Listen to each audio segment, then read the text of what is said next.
Hello guys, कैसे हैं? अच्छे होंगे। इसी उम्मीद के साथ में अगली क्लास में आपका बहुत बहुत स्वागत और अभिनंदन करते हैं। मित्रों, हमारी विसर्ग संधि लगातार चल रही है। उसी के अंतर्गत आज हम आपको अगली संधि बताने वाले हैं और संधि का नाम है हमारा, नोट करेंगे सभी, तीसरी संधि है विसर्ग संधि के अंदर। इससे पहले मैंने आपको देखिए सत्व संधि बता दी है, इसके बाद में उत्व संधि आपको हम बता चुके हैं। आज हम सीखेंगे बच्चों रुत्व विसर्ग संधि। नोट कर लें, रुत्व विसर्ग संधि, ये हमारा आज का टॉपिक रहेगा। सभी लिखें, कौन सा टॉपिक है? रुत्व विसर्ग संधि। ठीक है, अब देखो नाम से पता चल रहा होगा इसमें क्या होगा। इसके अंदर जो हमारा विसर्ग है उस विसर्ग का क्या बनेगा? रू बनेगा, और फिर रू आपका रे में बदलता है। ये प्रोसेस इसके अंदर होती है रुत्व संधि के अंदर। रुत्व संधि में विसर्ग हमारा रू में बदलेगा, उसके बाद में रू के स्थान पर रे हो जाता है। कैसे होता मैं आपको बताऊंगा अभी। ठीक है बच्चों, अब देखो इसमें एक बात ध्यान रखनी है, इसमें आपको एक बात समझनी है। पदांत, पदांत वाला जो से होगा आपका, पदांत वाला जो से होगा, ठीक है, उस स के स्थान पर ही हमारा रू होगा। क्या होगा? रू, और फिर रू में से आपका रे बचेगा। अब ये पदांत से क्या है, ये बात समझने की है। पदांत से क्या है, ये बात समझने वाली है। तो इसके लिए हमें समझ में आना चाहिए कि पदांत क्या है। पदांत समझने से पहले आप पद समझ लो कि पद क्या है। पद समझने के लिए आपको एक सूत्र समझ में आना चाहिए, और वो सूत्र है पद संज्ञा करने वाला। वैसे तो हम आपको पढ़ा चुके हैं पहले ही। हमने आपसे कहा कि संस्कृत के अंदर जब हम किसी भी शब्द का या कोई भी धातु है, जब हमें उसका प्रयोग करना है मान लो, तो आप बिना पद बनाए उसका प्रयोग नहीं कर सकते। ये संस्कृत भाषा का नियम है। समझे कि नहीं बात? जब भी हमें कुछ प्रयोग में लेना है कोई भी शब्द, तो सबसे पहले उसको हमें पद बनाना पड़ेगा। पद बनाने के लिए हमें क्या करना होता है? पद बनाने के लिए बच्चों हमें दो तरह के प्रत्यय लगाने पड़ते हैं। एक तो आप सुप प्रत्यय लगा सकते हैं और एक आप तिंग प्रत्यय लगा सकते हैं। ठीक है, ये सुप या तिंग प्रत्यय जब भी लग जाएंगे तो उसको पद बना देंगे, वो वाला आपका पद बन जाएगा। अब सुप प्रत्यय तो आपके शब्दों से लगते हैं भाई, जितने भी शब्द हैं, ठीक है, उन शब्दों को यदि आप पद बनाना चाहते हो तो उनमें सुप प्रत्यय लगेंगे। ठीक है, सुप प्रत्यय, सुप प्रत्यय संख्या की दृष्टि से 21 होते हैं। ठीक, इधर आप देखेंगे तिंग प्रत्यय, तिंग प्रत्यय आपके धातुओं से लगते हैं बच्चों। किससे? धातुओं से। जितनी भी धातु हैं उन धातु का यदि आप प्रयोग करना चाहते हैं, ठीक है ना, व्यवहार में बोलना चाहते हैं प्रयोग के रूप में, तो आपको उसको पद बनाना पड़ेगा, और पद बनाने के लिए तिंग प्रत्यय लगाने पड़ेंगे। तिंग प्रत्यय संख्या में 18 हैं। 18 भी दो जगह बटे हुए हैं आपके। कैसे? 9 परस्मैपदी है और 9 आत्मनेपदी हैं। ऐसे करके 18 हो जाते हैं। यहां पर 21 इसलिए हैं क्योंकि हमारी 7 विभक्ति हैं और एक विभक्ति में 3 वचन होते हैं, तो सात्या के 21 रूप हमारे बन जाते हैं। किसी का भी जब आप शब्द रूप बनाते हैं तो उसमें 21 रूप बनते हैं, और एक लास्ट में संबोधन वाली लाइन होती है, वो इसलिए काउंटिंग नहीं होती क्योंकि भाई प्रथमा विभक्ति का ही उसमें वापस रिपीटेशन होता है, इसलिए उसको अलग से काउंट नहीं करते। ठीक है बच्चों, तो ऐसे करके आप समझ गए होंगे कि पद कब बनेगा। तो यहां पर पदांत से का मतलब है कि जो आपका सुप आदि में जो आपका से है, सुप आदि वाला जो से है, सुप आदि का मतलब सुप प्रत्यय है। जैसे आप राम शब्द चलाओगे तो सुप प्रत्यय लगाने पड़ेंगे उसमें। सु औ जस अम औट शश टा भ्याम विश ङे भ्याम व्यस ङशिभ्याम व्यस ङश ओश आम ङी ओ सुप। ये हमने 21 प्रत्ययों का नाम लिखा है ना, अभी बोला था, लिखा तो क्या, ये सब के सब सुप कहलाते हैं। ये जब लगाएंगे हम तभी शब्द रूप बनता है। जैसे हमने लगाया राम में सु, सबसे पहले सु आता है, इसमें प्रथमा विभक्ति के अंदर सु आता है। सु लगा दिया, फिर सु में से ऊ चला गया और विसर्ग का बन गया, से का बन गया विसर्ग, तो बन गया राम है। अब ये राम है जो लिखा है ये हमारा पद है, और यदि आप इस तरह से लिखते राम, ये हमारा पद नहीं है, तो इसमें हम इसको कहेंगे भाई पदांत। ये कंडीशन ऐसे थी, ठीक है, इसी को तो राम है बना, तो अब यहां पर हम कहेंगे पदांत से इसको। तो इस तरह का से हमारे पास मिलना चाहिए, पदांत से। ये इतनी लंबी चौड़ी कहानी क्यों बताई होगी आप सोच रहे होंगे सर ने, ये बताना जरूरी था बच्चों, क्योंकि पदांत नहीं समझोगे तो ये संधि समझ में नहीं आएगी आपके। ठीक है, ये चीज आप समझ गए होंगे तो अब आगे की बात आराम से समझ जाओगे आप। पदांत वाला से चाहिए हमें। अब इसमें पदांत से केवल प्रथमा में नहीं है, आगे भी और भी मिल सकता है। जैसे राम है रामौ रामाह, यहां भी मिल सकता है रामम रामो रामान। और बोल के देखेंगे आप, जहां जहां पर आपका से मिलेगा वहां सब जगह हम ये कार्य कर सकते हैं इस तरीका से। ठीक है बच्चों, आगे चलिए, अब हम इसको आगे समझते हैं सूत्र को। तो ये देखिए बच्चों, अभी हमने आपको रुत्व संधि से संबंधित जो सामान्य सी जानकारी थी, ठीक है, जो मेन बातें थी वो मैंने आपको समझा दी है। वो इसलिए समझाई है क्योंकि भाई ये सारी चीज आप नहीं समझोगे तो इस संधि को अच्छे से समझ नहीं पाओगे आप। अब इसमें हम सूत्र बताते हैं, ठीक है, उसके बाद में सूत्र का मतलब समझेंगे, फटाफट समझ में आ जाएगा। तो सबसे पहले सूत्र नोट करें, लिखिए सस जुशो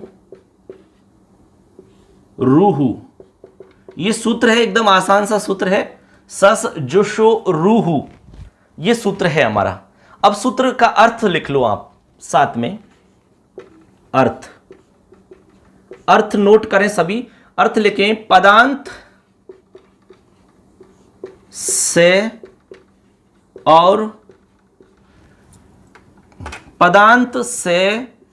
और सजुष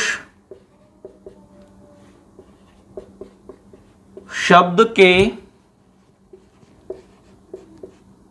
श के से को या से के स्थान पर, ऐसे लिखना, श के स्थान पर रू आदेश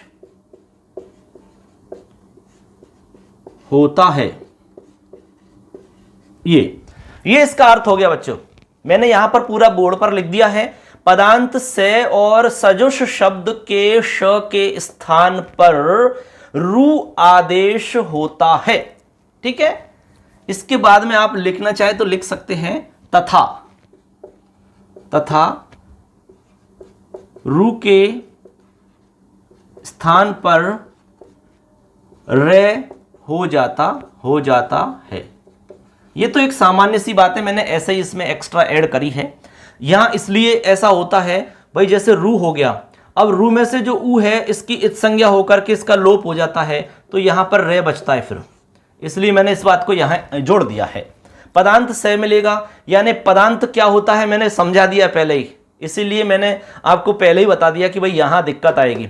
पदांत से का मतलब है आपका जो सुप आदि प्रत्यय से युक्त है, यानी सुप आदि प्रत्यय वाला जो से होगा आपका, वो ही से आपको यहां देखना होगा। जैसे हमने कहा कि राम है, रामस, ठीक है, इसमें से बनता है राम है। अब यहां पर जो विसर्ग है या से है आपका, ये सुप आदि वाला है, यानी पदांत वाला है ये, तो यहां पदांत से चाहिए। और बाद में कहा कि सजुष का जो शय है, इनके स्थान पर, इस वाले शय के स्थान पर और इस वाले शय के स्थान पर आपको क्या कर देना है, रू कर देना है, और रू की जगह आपका रे हो जाता है। बस इतना आपको इसमें समझना है। यही है आपका सस जुशो रूह सूत्र, एकदम आसान है, इसमें बहुत ज्यादा उलझन वाली बात नहीं है, आराम से समझ में आ जाना चाहिए। तो क्लियर बच्चों, चलो अब आगे मैं आपको उदाहरण समझाता हूं, इसको मैं मिटा रहा हूं, ठीक है। आगे उदाहरण समझते हैं, फटाफट समझ में आ जाएगा सारा कुछ, क्योंकि उदाहरणों से ही तो समझ में आती सारी चीजें। देखिए अब हम उदाहरण समझते हैं। हाँ, एक बात और समझनी है इसमें, मैं नोट डाल के एक बात और बताना भूल गया था, उसको भी बता देता हूं। अभी हमने जो चीज आपको बताई थी, पदांत में जो से मिलेगा, ठीक है, एक तो वो, इसके अलावा आपका सजुष का जो श है, सजुष का जो श, सजुष का श, ठीक है, इनके स्थान पर रू हो जाएगा और रू का रे बन जाता है। ये चीज मैंने आपको अभी बताई थी, ठीक है। लेकिन इसमें दो कंडीशन जो हैं वो आपको छोड़नी पड़ेंगी। दो कंडीशनों को छोड़ करके ये वाली संधि आपकी होगी या इस तरह का कार्य होगा। दो कंडीशन कौन कौन सी है सुन लो। पहली कंडीशन है आपकी उत्व संधि के प्रसंग में, उत्व संधि के प्रसंग में, ठीक है। इसके अलावा नंबर 2 विसर्ग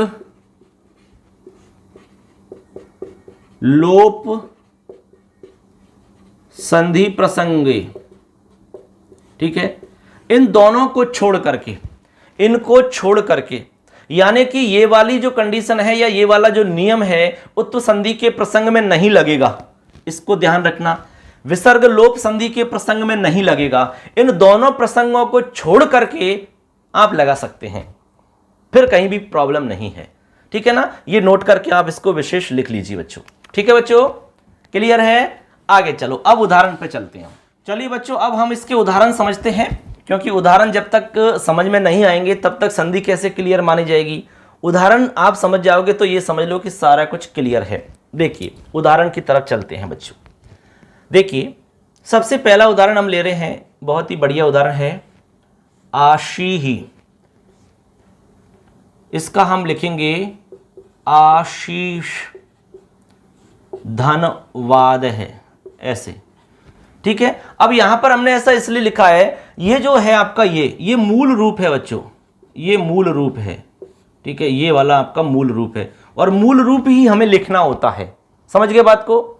ये वाला जो रूप है ये हमारा व्यवहार रूप है, व्यवहार में जो प्रयोग में लेते हैं, हम व्यवहार में करते हैं, वो आशी ही ऐसा हम बोल देते हैं, लेकिन इसका वास्तव में ओरिजिनल जो मूल रूप है वो आशीष धनवाद है, इस तरह से होगा, आशीष। ध्यान रखना इस बात को।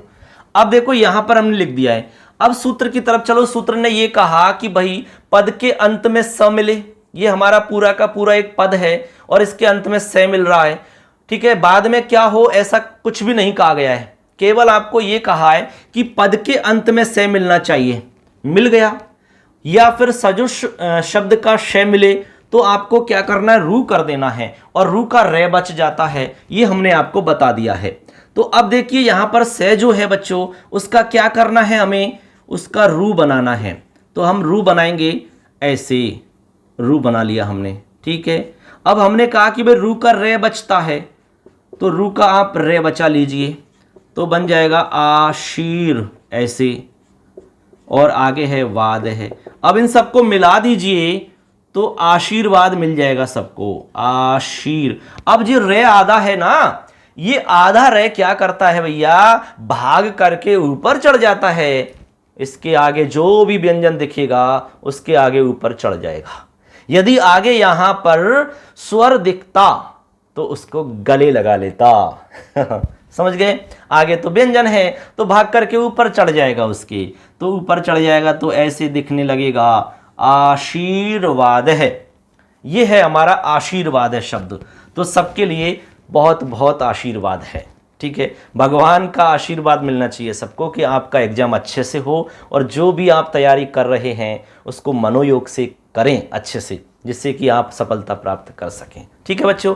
तो हमारा आशीर्वाद शब्द बन चुका है। मैंने ये पूरी प्रोसेस समझा दी है स्टेप बाय स्टेप। अब मैं बाकी उदाहरणों में इस तरह से समझाऊंगा नहीं, डायरेक्ट बताऊंगा, इसको नोट कर लो बस एक को, ठीक है, लिखो। अब मैं उदाहरण और बता रहा हूं आपको, उसमें डायरेक्ट रूप बताऊंगा मैं, ठीक है। एक समझ गए तो बाकी समझ ही जाओगे ना यार। देखो अब लिखो यहां पर अगला उदाहरण, गुरुस धन भाषणम।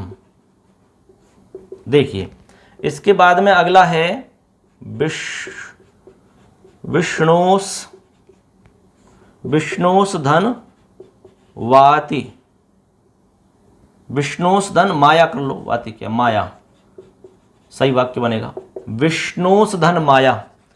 और यहां करेंगे हम वायु, इसके साथ में सही जुड़ेगा, वायु धन वाति, वाति यानी बहना होता है, वायु बहती है ना, ऐसे प्रवाहित होती है।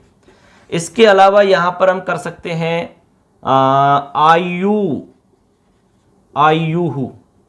इनको से बना लो आप सबको, जिससे कंफ्यूजन नहीं होगा आपको। आयुष धन वेद है, ठीक है। और भी उदाहरण मैं ऊपर लिख देता हूं, यहां पर कुछ उदाहरण ऊपर लिख देता हूं, क्योंकि जितने ज़्यादा उदाहरण समझ में आएंगे उतना ही टॉपिक क्लियर हो जाता है। यहाँ पर जैसे मैं लिख रहा हूँ 5 नंबर पे कविश, ठीक है। कविश धन आपको लिखना है वदती या लिखती या पठती, कुछ भी कर सकते हैं। इसके बाद में आप लिख लेंगे मुनिस धन ने, ठीक है। फिर लिख लेंगे एक और, ज्योति ही धन गमय, ज्योति धन गमय, ऐसे। अब देखो यहां मैंने 7 उदाहरण आपके सामने रखे हैं। कितने रखें? 7। अब पहले इनको समझ लेते हैं, उसके बाद में एक बात और है इसमें इंपॉर्टेंट, वो मैं आपको बताऊंगा बाद में। हमने कहा देखिए भाई लास्ट में आपको पदांत में से मिलना चाहिए। हमने जितने भी उदाहरण लिखे हैं सबके पदांत में से मिल रहा है। क्या मिल रहा है? से। हमने से लिख दिया है जिससे कि कंफ्यूजन नहीं हो। अब देखो से के स्थान पर हमें सब जगह रू करना है, फिर रू का रे बचाना है, ठीक है। और रे आपको पता है कि आगे यदि व्यंजन है तो ऊपर चढ़ के भाग जाएगा, यानी ऊपर भाग के चढ़ जाएगा, मतलब ये है। गुरुर भाषणम, बताइए बनेगा कि नहीं? अब इसमें कोई प्रॉब्लम है तो आप पूछ सकते हैं। गुरुर भाषणम इस तरह से बनेगा। यहां पर है विष्णुस्माया, तो यहां बन जाएगा विष्णुर माया, विष्णुर माया। यहां वायुर्वाती, वायुर्वाती, वायुर्वाती। इसके बाद में है आयुर्वेद है, आयुर्वेद है, आयुर्वेद है, इस तरह से बन जाएगा। ऐसे यहां पर है कविस वदती, तो यहां बन जाएगा कविर वदती, कविर वदती, ऐसे कविर वदती, इस तरह से बन जाएगा। यहां पर है मुनिस धन ने, तो यहां क्या बनेगा? मुनिर ने, ऐसे बन जाएगा, ठीक है। यहां पर है ज्योतिर, तो यहां बन जाएगा ज्योतिर्गमयः, ऐसे। कोई प्रॉब्लम नहीं है कि कितने भी बना लो, आप तरीका वो का वही रहेगा। पद के अंत में से मिलेगा तो से को रू करना है, फिर रू का रे बचेगा, बस मिला देना है, कोई भी प्रॉब्लम नहीं है। ये है हमारा सस जसो रू सूत्र। इसके जितने भी उदाहरण हैं ये आपको अच्छे से समझ में आए कि नहीं आए, बताइए फटाफट। समझ में नहीं आए तो आप बता सकते हैं क्या प्रॉब्लम है, कहाँ समझ में नहीं आ रहा है, क्या समझ में नहीं आ रहा है। आप कमेंट में फटाफट सवाल टाइप करके हमें बताइए, जिससे कि हमें पता चलेगा और फटाफट हम आपको उसका समाधान भी बताएंगे, ठीक है ना। कोई भी प्रॉब्लम हो सकती है आपकी, ज़रूर बताना आप, और नहीं है तो आप लाइक करना और अपने दोस्तों को भी शेयर करना, जिससे कि ये इंपॉर्टेंट जानकारी उन तक पहुँच सके, ठीक है, उनको भी फ़ायदा मिल सके। अब इसमें एक चीज़ और मैं बताने वाला था, उसको मैं बता। अब चलिए बच्चों, अब देखिए इसमें आगे एक छोटी सी जानकारी और है, उसको भी समझ लेते हैं, उसके बाद में हमारी ये संधि कंप्लीट हो जाएगी। बहुत ज़्यादा नहीं है, छोटी सी जानकारी सिर्फ। तो आप या तो ऐसा करके लिख लो नोट, ठीक है। इसमें देखिए पुनः है, अंत है, ये दोनों क्या हैं? अव्यय पद हैं, ठीक है। इनका मूल रूप जो होता है पुनर् या अंतर, ऐसा होता है, ठीक है, इस तरह से लिखे होते हैं। अब इसमें समझना क्या है वो सीखिए। पुनः है और अंतः, ठीक है, अव्यय शब्दों के साथ भी, इन अव्यय शब्दों के साथ भी उक्त कार्य होता है।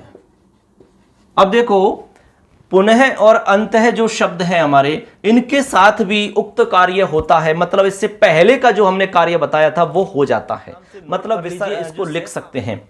इसका मतलब समझना है कि पुनः और अंतः जो अव्यय हमारे पद हैं इनके साथ भी उक्त कार्य हो जाता है। मतलब ये हुआ कि अभी अभी जो हमने आपको कार्य बताया था सस जसो रू सूत्र से, वो वाला कार्य यहां पर भी हो जाता है, ऐसा आपको समझना है। यहां पर जो विसर्ग दिखाई दे रहा है इस विसर्ग की जगह रह हो जाता है, ऐसा समझना है सीधा सीधा।